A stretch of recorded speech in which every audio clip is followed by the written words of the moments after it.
আজি আমি ক'ত আহিছোঁ জানেনে? বেংগলোৰৰ এখন বহুত জনপ্ৰিয় ৰেষ্টুৰেণ্ট নাগাৰ্জুন। তাতে মানে বিভিন্ন ধৰণৰ আন্ধ্ৰা খোৱাবিলাক পায়। এয়া চাওকচোন, তাহাঁতৰ মেনুখন ইমান ধুনীয়া, এখন কলপাতৰ দৰে। তাৰপিছত আমি অৰ্ডাৰ কৰিবলৈ চাই আছোঁ কি অৰ্ডাৰ কৰিম।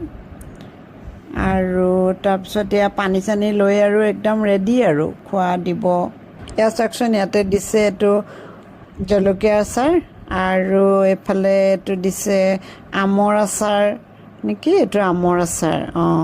আৰু এটা কিবা এইটো পাউডাৰ এটা পৰি বুলি কয়। এয়া বিৰিয়ানী আৰু ড্ৰাই চিকেন, আৰু এয়া মোৰ থালি বস্তু। এইটো দাইল, এটা চাম্বাৰ, এটা ৰসম, আৰু এটা চুইট ডিছ দিছে। তাৰপিছতে আৰু এয়া ভাত দিলে, ভাতৰ পিছত এয়া দিছে এটা দালিৰ দৰে। তাৰপিছতে আকৌ এইটো এটা দিছে চাটনি নেকি, চাটনি। তাৰপিছতে আকৌ কি দিব বা, এয়া এখন শুকান ভাজি দিছে কিবা।